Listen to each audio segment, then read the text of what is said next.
नमस्कार, मैं आचार्य अनुपम जोली।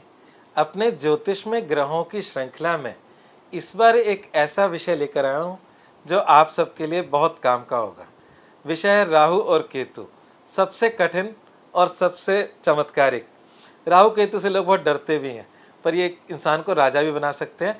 तो जानते हैं राहु केतु के बारे में इन डिटेल, और आपको ये वीडियो लास्ट तक देखना है, तभी आपको राहु केतु के बारे में सब कुछ समझ में भी आएगा और आप अपनी कुंडली के अनुसार कुछ उपाय भी कर पाएंगे। मैं ऐसे सरल उपाय भी दूंगा जिससे कि आपकी जन्म पत्रिका और सहल और सरल हो जाए, आपकी समस्याएं कम हो जाए।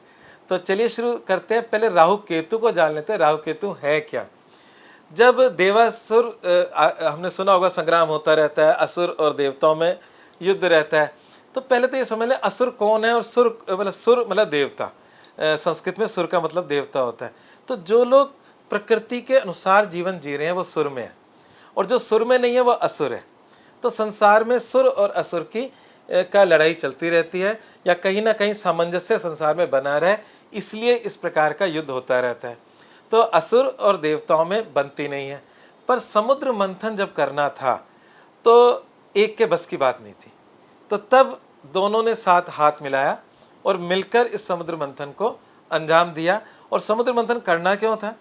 क्योंकि समुद्र के मंथन करने से अनेक चीज़ें लोक उपचार के लिए या लोक भले के लिए बहुत सारी चीज़ें उसमें निकलनी थी। उसमें से रत्न निकलने थे, बहुत कुछ निकलना था। तो वो सब प्रकृति में काम आ सके, तो इसलिए समुद्र मंथन का कार्य हुआ। और समुद्र मंथन में भी जो असली इच्छा थी वो थी अमृत की, और वो दोनों लोगों को इच्छाएं थी। एनीवे कुछ नियम बनाए गए, क्योंकि दोनों एक दूसरे को पसंद नहीं करते थे। तो कुछ नियम बनाए गए, उन नियमों के अनुसार उस पूरी विधि को चलाना था। तो उसमें ये था कि एक मतलब भगवान विष्णु ने कूर्मा अवतार लिया, जिससे कि उसको कहीं समुद्र के नीचे सहारा मिल सके। हमने एक पर्वत को रखा गया, सर्प के द्वारा उसे मथा गया, और मथने के बाद सबसे पहले निकला जहर। जहर को दोनों पक्ष लेने से इनकार कर दिया। तो तब भगवान शिव ने अपने गले में धारण किया, और भगवान शिव के क्या साथ दिया? सर्पों ने। इसलिए सर्प भगवान शिव को प्रिय है। सर्पों ने भी बहुत थोड़ा थोड़ा मामूली सा अपने मुख के अंदर धारण किया। तो इस प्रकार से वो जहर किसी ने नहीं लिया। उसके बाद जो चीज़ें निकलती गई वो बढ़ती गई, औषधियाँ भी निकली, सब कुछ निकला। डिटेल में आप सबने सब कुछ सुन रखा होगा। अंतिम चीज़ थी अमृत। जब अमृत निकला और वो बंटने लगा, तो एक असुर थे स्वरभानु। उनको ये था कि कहीं देवता अकेले अमृत न ले जाए, तो उन्होंने देवताओं का रूप धरा और छल से देवताओं की लाइन में खड़े हो गए। और जब उनके पास अमृत आया तो उन्होंने उसे पी लिया, और पीने से वो मतलब कहीं ना कहीं अमर हो गए। पर उनके साथ खड़े थे सूर्य और चंद्रमा। उनको शक हुआ कि ये कोई हमारे साथ के व्यक्ति नहीं है। तो उन्होंने इसकी शिकायत लगाई, उनका राज खुल गया, और जो नियम बनाए गए थे इस पूरी प्रक्रिया के, वो उन्होंने तोड़ा था नियम को। तो उसका दंड स्वरूप भगवान विष्णु जो मोहिनी रूप में थे, उन्होंने सुदर्शन चक्र से उनका गला काट दिया, जो दंड स्वरूप उनको मिलना ही था। तो क्योंकि वो अमृत अंदर जा चुका था, गले से आगे बढ़ चुका था, इसलिए वो अमर हो गए। तो सिर वाला हिस्सा राहु कहलाया, और नीचे वाला हिस्सा जो हेडलेस है वो केतु कहलाया।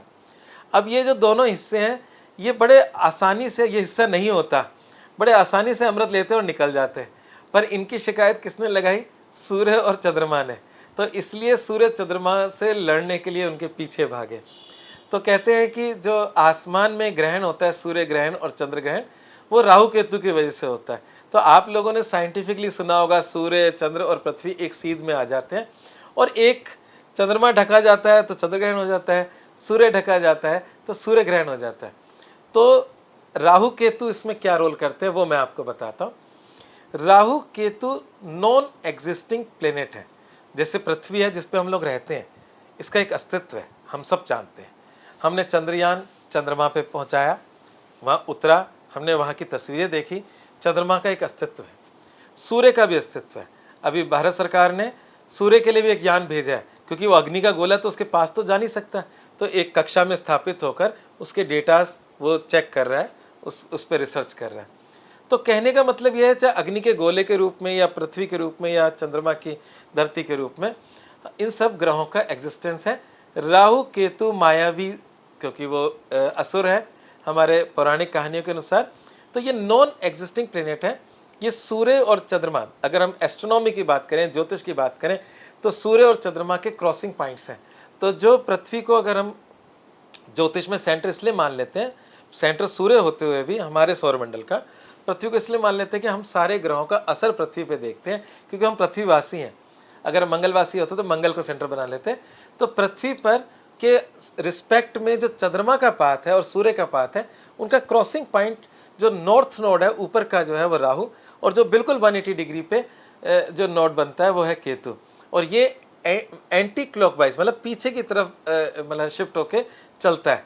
और जब इस पॉइंट पे सूर्य चंद्रमा और पृथ्वी मतलब सूर्य और चंद्रमा उस पॉइंट पर आ जाते हैं तो ग्रहण होता है। तो अमावस्या के दिन सूर्य ग्रहण और पूर्णिमा के दिन चंद्र ग्रहण होता है, क्योंकि अमावस्या पे सूर्य और चंद्रमा 0 डिग्री पे होते हैं, और पूर्णिमा पे सूर्य और चंद्रमा 180 डिग्री पे होते हैं, और राहु केतु इनके साथ होते हैं। ये तो मैंने, पता नहीं आपको समझ में आया या नहीं आया, कोशिश की कि थोड़ी सी एस्ट्रोनॉमी बता दूं। अब हम विषय में प्रवेश करेंगे। तो यहाँ पर राहु केतु दो ऐसे हैं जो अपना गुस्सा निकालने के लिए सूर्य चंद्रमा को कभी कभी डस लेते हैं और ग्रहण लगा देते हैं, क्योंकि इन्होंने शिकायत लगाई थी। तो आप देखो कि पौराणिक कहानी और एस्ट्रोनॉमी दोनों एक दूसरे से जुड़े हुए हैं। तो अब बात करते हैं कि मैं आप सबसे एक प्रश्न करता हूँ, आपको डर किससे लगता है?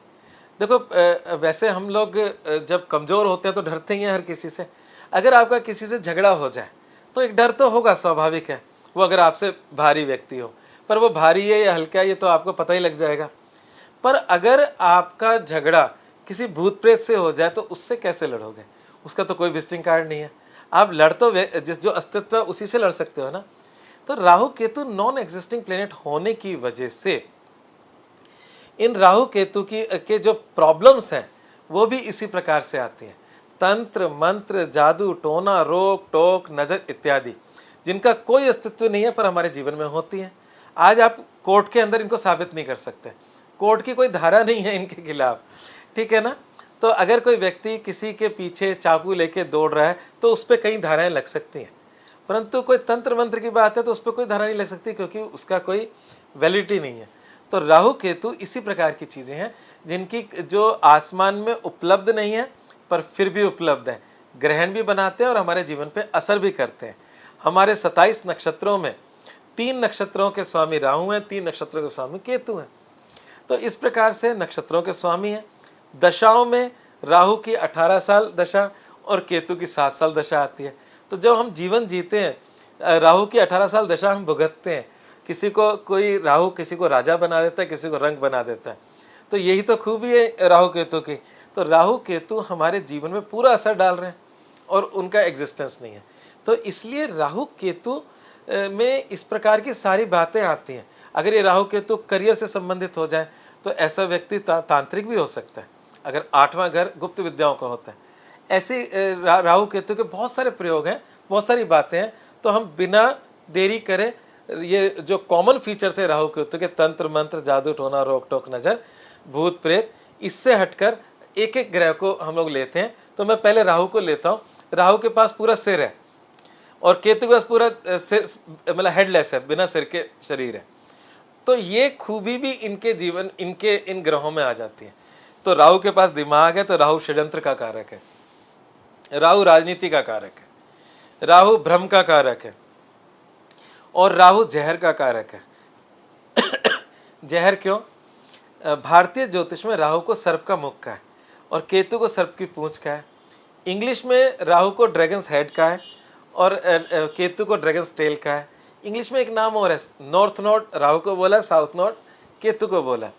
तो क्योंकि सर्प के मुख में जहर ही होता है, पूंछ में तो नहीं होता। तो राहु जो है वो जहर को प्रतिनिधित्व करता है और जहर को प्रतिनिधित्व करता है। तो राहु जो है मेडिसिन का भी कारक है। ये दवाइयाँ भी कहीं ना कहीं जहर है। आप ये देखें कि अगर कोई स्वस्थ व्यक्ति कुनैन खा ले तो उसको मलेरिया के लक्षण आ जाएंगे, पर अगर मलेरिया वाला व्यक्ति कुनैन खा ले तो वो ठीक हो जाएगा। तो हम कोई खुशी खुशी दवाइयाँ नहीं खाते, जब कोई बीमारी होती है तभी खाते हैं। तो कहने का मतलब ये कि दवाइयाँ स्वस्थ व्यक्ति के लिए नहीं है। तो ये सब, जो कोई व्यक्ति मेडिसिन का बिजनेस कर रहा है वो राहु का बिजनेस है। कोई व्यक्ति राजनीति में है तो वो भी राहु के वश हो सकता है। हालांकि राजनीति में उच्च पद सूर्य के अधीन है, परंतु राहु से इस चीज को जोड़ा जा सकता है। राहु छाया ग्रह के बोलते हैं राहु केतु को। तो छाया ग्रह का मतलब छाया चित्र। आज हम इस चैनल पे हिंदू आस्था पे मैं अगर कोई बात कर रहा हूँ तो ये कैमरा मेरा छाया चित्र ले रहा है। तो अगर कोई व्यक्ति एक अच्छा कैमरामैन है और उसकी कुंडली में भी राहु, उसका करियर बन सकता है, ठीक है ना।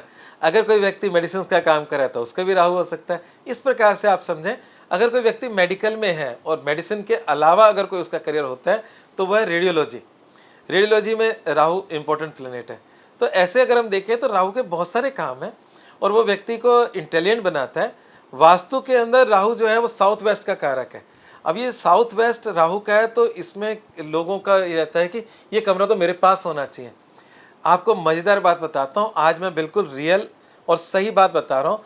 संसार में जितनी बातें चल रही हैं वो बड़ी मैनिपुलेटिव हैं, गलत भी चल रही हैं ज्योतिष और वास्तु के अंदर। किसी वास्तु ग्रंथ के अंदर साउथ वेस्ट में बेडरूम बनाना नहीं लिखा, और आज सबका जो मास्टर बेडरूम है साउथ वेस्ट में होता है, राहु के कोने में। अब क्यों नहीं लिखा और क्यों होता है, दोनों का कारण बताता हूँ। पीसफुल नींद साउथ में आती है, साउथ वेस्ट में नहीं आती। राहु कभी किसी को पीस नहीं देता, इस बात को समझ लीजिएगा। परंतु लोग मास्टर बेडरूम बनाते हैं, आपके सारे आर्किटेक्ट, सारे वास्तुशास्त्री यही बताते हैं। तो साउथ वेस्ट डायरेक्शन असल में राहु की है, उसमें एक ताकत है। जो वहाँ रहेगा वो घर पे रूल करेगा। तो हम चाहते हैं घर पे रूल करें, मतलब हमारे परिवार के सदस्य हमारी बात माने। तो ये जो मन में इच्छा है ना, इसको पालते हुए लोग साउथ वेस्ट के अंदर मास्टर बेडरूम बनाते हैं। तो लोगों ने सोचा घर में आज की डेट में बड़ी, मतलब परिवार के अंदर अशांति है, तो परिवार में अशांति है, तो ये नियम आधुनिक वास्तु ने बना लिया कि घर के बुजुर्गों को वो स्थान दे दो, क्योंकि उनकी बातें जब बाकी छोटे मानेंगे तो घर में शांति बनी रहेगी। परंतु कुछ छोटे भी चालाक होते हैं, उनको पता है कि साउथ वेस्ट में कमांडिंग पावर है, तो वो कब्जा उस पर कर लेते हैं। तो ये सब घरों में चल रहा है, पर उसमें शांति नहीं है। कहीं वास्तु के अंदर उसे बेडरूम नहीं बताया, उसे शस्त्रागार बताया, उसमें मशीनों का कमरा बताया, और उसमें जो महिला प्रेग्नेंट होती है उसको वो कमरा दिया जाता है। तो इस प्रकार से वास्तु के ग्रंथों में बाकायदा श्लोकों में सब कुछ लिखा हुआ है। पर फिर भी हम लोग आज की डेट में ग्रंथ नहीं पढ़ रहे, सिर्फ जो अभी सरफेस पे जो नॉलेज है, जो आप रोज़ सुनते हो पढ़ते हो, बस वही कर रहे हैं। तो साउथ वेस्ट में अगर कोई रहता है तो उसके पास दिमाग आ जाता है राहु का, और वो मैनिपुलेशन की ताकत जानता है, और वो अपने परिवार को मैनिपुलेट करके उसे मैनेज करके रूल कर सकता है। ये है असली कहानी साउथ वेस्ट के बेडरूम की, क्योंकि उसका मालिक कौन है? राहु। तो आप समझ गए होंगे मैं समझाना क्या चाहता हूँ। तो ये जो राहु है, राहु के अंदर जो दशा अंतदशा आती है उसमें अनएक्सपेक्टेड रिजल्ट मिलते हैं। मैं इसको बोलता हूँ कार्मिक प्लेनेट। कार्मिक प्लेनेट का मतलब ये है कि ये जो रिजल्ट्स देता है ये बहुत ही इंटेंस रिजल्ट्स होते हैं हमारे जीवन में।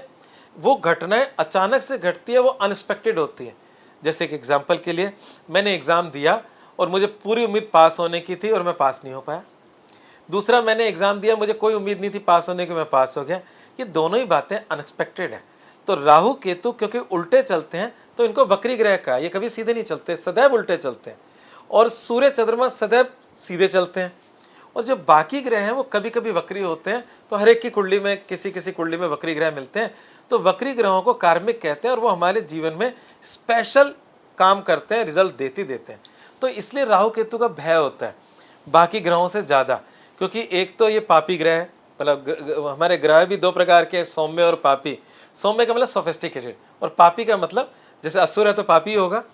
तो राहु केतु को पापी ग्रह माना है। तो इसलिए पापी ग्रह होने की वजह से हम थोड़ा इनको बुरा मानते हैं। दूसरा, तामसिक ग्रह है तो इसलिए भी बुरे हैं, और तीसरा असुर है तो इसलिए भी बुरे हैं। तो इसलिए लोग इससे डरते हैं। पर ये राहु आपकी कुंडली में वरदान भी साबित हो सकता है। तो इसलिए हम सिर्फ सुनी सुनाई बातों पर ना विश्वास करें, किसी योग्य ज्योतिषी से को दिखाएं और राहु का स्थिति अपने समझें, और तभी उसका निर्णय लें कि राहु अच्छा है या बुरा है। मेरे बहुत सारे जानकार गोमेद की अंगूठी पहनते हैं, गोमेद राहु का रत्न है, और उसके बाद उनकी बहुत तरक्की हुई है। तो कहने का मतलब यह है, डिस्टर्ब व्यक्ति शांत हो गया। तो कुल मिलाकर बात है कि राहु सदैव बुरा नहीं होता। हाँ, यही राहु अगर 8वें घर में हो तो मेडिसिन, स्नेक बाइट या किसी षड्यंत्र या इस प्रकार की मतलब जहर, इस तरह की घटना से, जैसे फूड पॉइजनिंग हो गया, ऐसी घटनाओं से व्यक्ति की मृत्यु हो सकती है। तो राहु के मतलब ग्रह में इस प्रकार की बातें होती हैं। तो ये आपने तो जान लिया होगा राहु किस प्रकार का है, किस प्रवृत्ति का है। राहु का रंग क्या है ये भी आप जानना चाहोगे। तो राहु का रंग बताया धूम्रवर्ण, मतलब सलेटी रंग कह सकते हो, धुएं जैसा रंग, स्मोकी कलर। तो इस प्रकार से राहु का रंग है। राहु का रत्न मैं आपको बता चुका हूँ, गोमेद इसका रत्न है। और राहु के अंदर राहु की दिशा भी आपको साउथ वेस्ट मैंने बता दी। और राहु के देवी देवताओं में बड़ा कॉन्ट्रडिक्शन है। आज मैं आपको इसका राज क्लियर करूंगा। आधुनिक ज्योतिषी क्या कर रहे हैं और हमारा वैदिक ज्योतिष क्या कहता है, और लाल किताब क्या कहती है राहु के बारे में। तो राहु के बारे में वैदिक ज्योतिष कहता है राहु की देवी है दुर्गा। अगर आप दुर्गा जी की पूजा करते हो तो राहु का कोई डर नहीं है ना। अगर आपको बुरा रिजल्ट दे रहा है तो आप माँ दुर्गा की पूजा कर सकते हैं। अभी मैंने कहा था कि इस वीडियो को एंड तक देखिएगा, क्योंकि मैं आपको आपकी कुंडली के राहु के उपाय देने वाला हूँ थोड़ी देर में। तो यहाँ पर जो राहु है वो आपके माँ दुर्गा की पूजा करने से आपको लाभ मिलेगा। पर आधुनिक युग में, क्योंकि तंत्र मंत्र जादू टोने की हम बात करते हैं, तो आज के युग में जब राहु जनित कोई प्रॉब्लम होती है तो ज्योतिषी भैरव की पूजा कराते हैं। तो क्योंकि भैरव भी एक उग्र देवता है, और जब भी कोई तंत्र मंत्र की बात होती है तो हमारे जहन में उसके शमन के लिए या तो हनुमान जी आते हैं, भूत प्रेत निकट नहीं आवे, महावीर जब नाम सुनावे, या भैरव जी आते हैं, क्योंकि वो एक उग्र देवता है, उनसे इन चीज़ों का शमन हो सकता है। तो राहु केतु की प्रॉब्लम्स के अंदर भैरव जी की पूजा का विधान आज की डेट में चल रहा है, जो कि गलत भी नहीं है। पूजा के विधान में भी थोड़ा सा बताता हूँ। अगर आपको किसी पंडित जी से सलाह ना मिले तो वैसे ही आप भैरव जी के मंदिर संडे को जा सकते हो। वहाँ पर चौमुखी तिल के तेल का दीपक जला दो, वहाँ पर इमरती चढ़ा दो उनको, आप उनको दाल की कचौरी चढ़ा सकते हो, लौंग चढ़ा सकते हो, ये सब प्रिय है उनको। तो राहु केतु से प्रॉब्लम हो तो ये उपाय आप कर सकते हो। घर में दुर्गा सप्तशती का पाठ कर सकते हो। जब आप खुद भ्रम की स्थिति में हो, जब आप किसी तंत्र मंत्र की चपेट में हो, तो माँ दुर्गा सप्तशती की, जो दुर्गा सप्तशती है माँ देवी की, उसका घर में पाठ कराएं। नवचंडी, शतचंडी, नवचंडी का मतलब 9 बार पाठ, 100 बार पाठ। उससे आपके जीवन में निश्चित रूप से सुख शांति समृद्धि आएगी, राहु जनित प्रॉब्लम्स दूर होंगी। राहु का मंत्र है ओम भ्राम भ्रीम भ्रौम स राहवे नमः। इसके जाप से भी राहु ठीक होगा। पर मैंने आपसे वादा किया था कि राहु के आपकी कुंडली के अनुसार उपाय बताऊंगा। तो अगर राहु आपकी कुंडली में लग्न में है तो आप लाल किताब के टोटके दे रहा हूं मैं। हाँ, लाल किताब के देवता तो मैंने बताया ही नहीं। लाल किताब के अंदर माँ सरस्वती की पूजा राहु का उपाय है, और उनको नीले पुष्पों को चढ़ाने का विधान बताया गया है लाल किताब के अनुसार। अब अपन उपायों पर आते हैं। तो लाल किताब के उपाय बड़े सरल हैं। उसमें अगर लग्न में राहु हो, सप्तम में केतु हो, तो आपको चांदी की ठोस गोली अपनी पॉकेट में या जेब में रखनी चाहिए। जो लोग पॉकेट जेब में नहीं रख सकते या पर्स में नहीं रख सकते, तो वो उसका एक पेंडेंट बनवा सकते हैं, बट सॉलिड होनी चाहिए, खोखली नहीं होनी चाहिए। सॉलिड चांदी की गोली, उसमें आप अपना रिबिट एक लगा लें, जिसमें आप गले में कुछ भी पहनते हैं उसमें लगा सकते, मतलब उसमें डाल सकते हो। तो अपने साथ चांदी की ठोस गोली गले में धारण करें, यही ज़्यादा अच्छा उपाय है। ठीक है। अगर दूसरे घर में राहु हो आपकी कुंडली में, तो 2 या 2 से अधिक रंग का कंबल आप मंदिर में दान कर दें, आपको निश्चित लाभ मिलेगा। अच्छा, करना कब है? आप अपने जन्मदिन पे इस उपाय को करें सब लोग, तो आपका पूरा साल अच्छा हो जाएगा। तीसरा घर में अगर राहु हो तो क्या करना है? तीसरे घर में राहु हो तो बहती नदी में चने की दाल बहा दें, 3 दिन लगातार बहा दें, दिन के वक्त, सूर्योदय से सूर्यास्त के मध्य। लाल किताब के सारे उपाय सूर्योदय से सूर्यास्त के मध्य डे टाइमिंग्स में होते हैं। चौथे घर में राहु हो तो आप सूखा धनिया पानी में बहा सकते हैं। 5वें घर में राहु हो तो एक सॉलिड चांदी का हाथी बनवाएं। पर आप सोचो हाथी में तो बहुत खर्चा आ जाएगा, नहीं, आप इसमें साइज मैटर नहीं करता, आप छोटे से बनवा सकते हो, पर सॉलिड होना चाहिए, खोखले नहीं होने चाहिए। चलते हुए हो, मतलब एक कदम आगे हो तो और भी अच्छी बात है। और हाथी जी के नीचे, पैरों के नीचे चांदी का पतरा होना चाहिए, मतलब चांदी की शीट, चांदी की प्लेट, चांदी का पतरा कुछ हो जिसके ऊपर हाथी विराजमान हो, खड़े हो। और इसमें कुछ लोग प्रश्न करते हैं कि हाथी की सूंड ऊपर है या नीचे, उससे कोई फर्क नहीं पड़ेगा।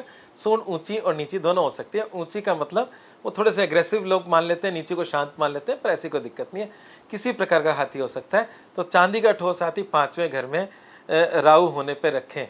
अगर आपका बच्चा पढ़ाई में डिस्टर्ब हो रहा हो, उसको ये नहीं समझ में आ रहा हो कि मेरे को कौन सा सब्जेक्ट लेना और 5वें में राहु हो, तब तो उनके लिए रामबन औषधि का काम करेगा ये उपाय। छठे घर में राहु हो तो बहुत ही सरल उपाय है, अपनी बगिया में अपने घर पे फूल जरूर लगाओ। कोई सा भी फूल लगा लो, नेचुरल फूल होना चाहिए। सुबह घर से निकले तो जेब में फूल रख लिया, वो इतनी पॉजिटिविटी देगा, शाम तक सूख जाएगा, फेंक देना, अगले दिन फिर नया फूल रख लेना। अगर घर की बगिया में फूल नहीं है तो कोई बात नहीं, घर के बाहर किसी भी फूल वाले से फिक्स कर लो कि रोज़ का एक फूल देगा। फूल कुछ भी हो सकता है, वो आपका गुलाब का भी हो सकता है, गेंदे का भी हो सकता है, कुछ भी हो सकता है, पर नेचुरल फ्लावर जो प्रकृति प्रदत्त फूल होता है उसको आपको आपके जेब में डालना है। अगर 7वें घर में राहु हो तो 7वां घर तो वैवाहिक जीवन का होता है, बड़ी विपदा हो जाएगी। तो इसके लिए क्या करना है, इसके लिए मैं ज़्यादा उपाय दूंगा, क्योंकि आज के ज़माने में वैवाहिक जीवन की बहुत प्रॉब्लम्स हैं। तो मैं आपको 3 उपाय दे रहा हूँ। सब पहला उपाय, तीनों में से कुछ भी कर सकते हो और तीनों भी कर लोगे तो कोई दिक्कत नहीं है। और ये उपाय, कुछ उपाय के ड्यूरेशन भी बता दूंगा। एक उपाय तो सिंपल करना है जो बड़ा सरल है। चांदी की डब्बी बाजार से खरीदे ढक्कन वाली, चांदी का चौकोर पत्रा ले, वो छोटे साइज का जो डब्बी में आ जाए, और उसमें गंगा जल भर लें। मतलब एक डब्बी है, डब्बी में चांदी का चौकोर पत्रा है, उसमें गंगा जल भरा, डब्बी को बंद किया और अपने बेडरूम में कहीं भी रख लें, आपका 7वें राहु का उपाय हो जाएगा। दूसरा उपाय दे रहा हूँ, लोहे का ठोस गोली, जिसे छर्रा कहते हैं हम लोग, पर उस पर निकल पॉलिश नहीं होनी चाहिए। जैसा आप छर्रा देखते हो, निकल पॉलिश हो तो उसे हटा देना, पर लोहे की ठोस गोली होनी चाहिए। उस पर लाल पेंट कर लेना और लाल पेंट करके सुखाकर वो आप अपनी पॉकेट में, पर्स में रखें अपने साथ। ये इसका दूसरा उपाय है। तीसरा उपाय देता हूँ, ये उपाय मतलब 12 महीने नहीं हो सकता और शायद आजकल हो भी जाए, क्योंकि आजकल कोल्ड स्टोरेज है। मूली का सीज़न जो होता है उसमें इसका उपाय हो सकता है, और ये इसमें ड्यूरेशन फिक्स है, करीब 43 डेज, करीब नहीं 43 डेज ही करना है। और ये बड़ा चमत्कारिक उपाय है। एक मुझे ध्यान है, जब मैं बिल्कुल बहुत बिगनिंग की बात है, ये बात है 94-95 की बात है, ज्योतिष के अंदर बिल्कुल शुरुआती समय था। तो एक महिला की शादी नहीं हो रही थी और ओवर एज हो चुकी थी, तो उनको मैंने ये उपाय दिया था। 7वें घर में राहु था और ये जिस दिन लास्ट डे था उस दिन उनका शादी का रोका हो गया। तो उपाय इस प्रकार से है कि सोते वक्त सिरहाने मूली रखनी है और सुबह उठकर उस मूली को मंदिर में चढ़ा देना। शिवालय हो तो बहुत अच्छी बात है, तो मंदिर में चढ़ाना, ये उपाय इसका सरल सा है। तो सिरहाने मूली रख के रात को सुबह मंदिर में चढ़ाना है, और ये 43 मतलब 43 दिन तक रेगुलर करना है, इसमें गैप नहीं आना चाहिए बीच में। तो ये तीनों उपाय मैंने 7वें घर के दिए। उसका कारण यही था कि आज की डेट में वैवाहिक जीवन की बहुत समस्या चल रही है। अगर 8वें घर में राहु हो तो चांदी का चौकोर पत्रा आप अपनी जेब में रखें, पर्स में रखें, आपको लाभ मिलेगा। अगर आपके 9वें घर में राहु हो तो 9वें घर में राहु हो तो एक काम जरूर करिएगा, अपनी कुल परंपराओं का अपमान मत करिएगा। आपके कुल देवी, कुल देवता, कुल गुरु, उन्हीं से आपको सारे काम मिलेंगे, सारे आशीर्वाद मिलेंगे। तो उनके जब भी जीवन में कुछ अच्छा हो, उनके निमित्त कुछ निकाल लो और उनके वहाँ पर चढ़ा कर आओ। और अगर 10वें घर में राहु हो तो पीतल का, अच्छा ये राहु केतु कॉमन है, केतु 4थे घर में चले जाएगा, तो पीतल का एक ढक्कन वाला बर्तन ले, उसमें गंगा जल भरें और दिन के वक्त अपने घर में कहीं स्थापित कर लें, कहीं भी रख लें, उससे आपको लाभ मिलेगा। 11वें घर में राहु हो तो चांदी के गिलास में पानी पीना शुरू कर दें। तो अपने घर में चांदी गिलास रख लें और जब भी पानी पिए उसमें करें। और 12वें घर का राहु हो तो आपको क्या करना, 12वें घर का राहु एक काम बड़ा गजब का करता है, डे ड्रीमर बना देता है। इंसान सपनों में पता नहीं कहाँ से कहाँ पहुँच जाता है, प्रैक्टिकल नहीं हो पाता। ऐसे लोगों को जरूर उपाय करना चाहिए। मतलब वो शेख चिल्ली वाले सपने ज़्यादा देखते हैं, रियल लाइफ में उस कैटेगरी पे नहीं पहुंच पाते। तो उनको एक लाल कपड़े की थैली बनानी है, उसमें खाने वाली सौंफ भरनी है, कम से कम 1.25 किलो तो हो, उससे ज़्यादा होगी तो चलेगा, और उसको सिल देना है। और सूती लाल कपड़ा होना चाहिए, चमकदार नहीं होना चाहिए। उसे आप जैसे तकिया नुमा, बोरी नुमा बना लें छोटा सा, और उसे आप अपने बेडरूम में, अपने यहाँ रख सकते हैं, बेडरूम में सिराने के पास रख सकते हो, कबर्ड में रख सकते हो, कोई दिक्कत नहीं है। उसको आप अपने वहाँ रखें तो आपके 12वें राहु का उपाय हो जाएगा। तो राहु केतु के मैंने 12 उपाय बताए, इनको आप करें, इससे आपको लाभ मिलेगा। जैसा आपकी कुंडली में हो वैसा करें। और वैसे मैंने दुर्गा जी का पाठ बताया है राहु में, और राहु के अंदर मैंने आपको भैरव जी का भी उपासना बताई है, उससे भी लाभ मिलेगा। और माँ सरस्वती को नीले फूल चढ़ाने से भी लाभ मिलेगा, सरस्वती जी की पूजा करने से भी लाभ मिलेगा। सरस्वती जी का बीज मंत्र है आइम, एक के ऊपर मतलब एक ही मात्रा और बिंदी, आइम बीज मंत्र है, उसका जाप कर सकते हो। तो ये मेरा राहु का पूरा हुआ। केतु पे आ जाते हैं। केतु भी बड़ा चमत्कारिक है। केतु के पास हेड नहीं है। अब जब केतु के पास हेड नहीं है तो वो एक्सीडेंट ही करेगा। मतलब आप आंखें बंद करके सड़क पे चलोगे तो क्या होगा, एक्सीडेंट होगा, क्योंकि सिर तो नहीं है। तो केतु फुल ऑफ एक्सीडेंट्स है। फुल ऑफ एक्सीडेंट का मतलब क्या होता है, आपके चोट लगना, एक्सीडेंट होना। अच्छा, केतु वाले सर्जन अच्छे हो सकते हैं, अगर करियर से केतु जुड़ा हो तो केतु वाले सर्जन हो सकते हैं। केतु आपको चोट देता है, केतु आपको एक्सीडेंट देता है।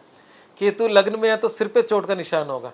तो केतु मतलब आपके जिस भी अंग में होगा उसमें सर्जरी की चिंता रह सकती है, कभी सर्जरी हो सकती है जीवन काल में, चोट लग सकती है। तो ये केतु का मुख्य कारक है। केतु उच्चाटन का कारक है। केतु उस चीज़ से दूर कर देता है। विवाह के घर में है तो वैवाहिक उच्चाटन कर देगा, मतलब विवाह में तलाक की नौबत ला सकता है।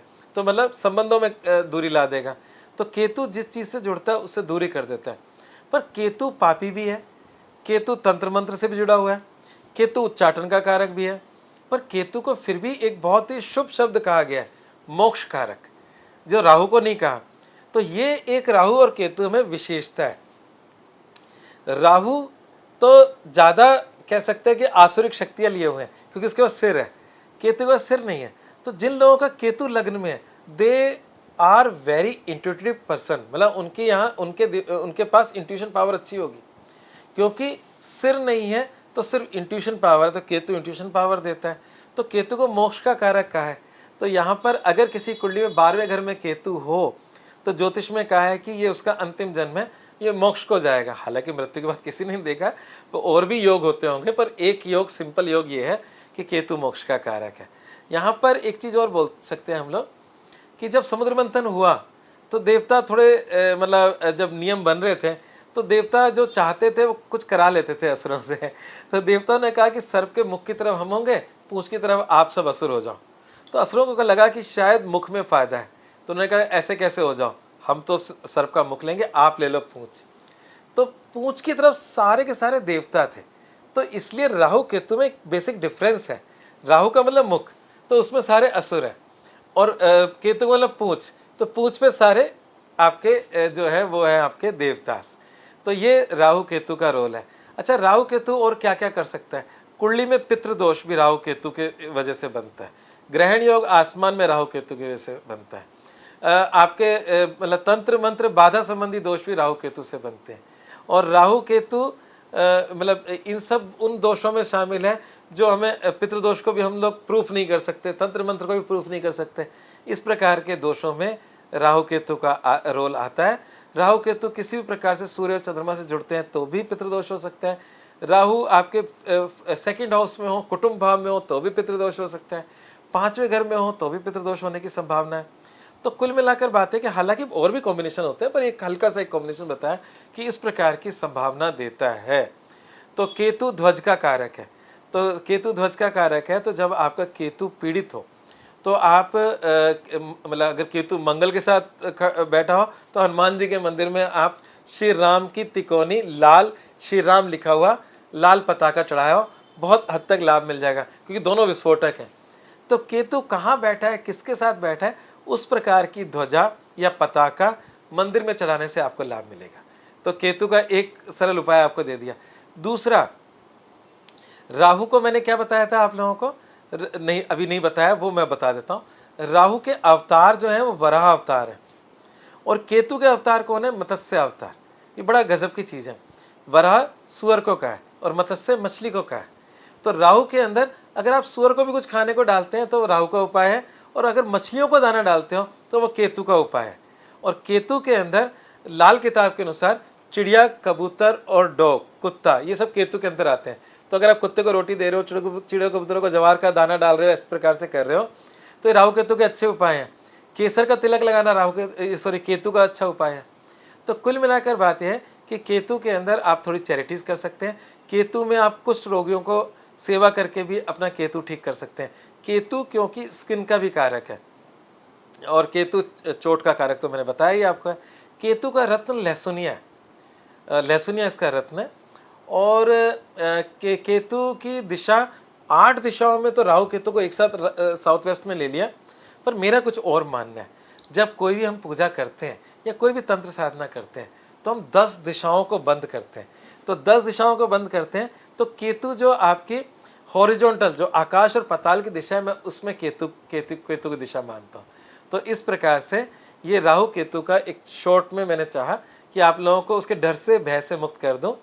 तो केतु के लिए आप पूजा अगर करते तो गणेश जी की पूजा करें, केतु के सारे लाभ हो जाएंगे। भैरव जी तो दोनों में कॉमन है, राहु केतु में, परंतु इंडिविजुअल अगर किसी की पूजा करनी हो तो गणपति की पूजा करने से केतु का उपाय होगा और आपको जीवन में सुख शांति मिलेगी। चलिए आज बस इतना ही। आप सबने धैर्य से सुना, उसके लिए आपका भी धन्यवाद। जय श्री राम।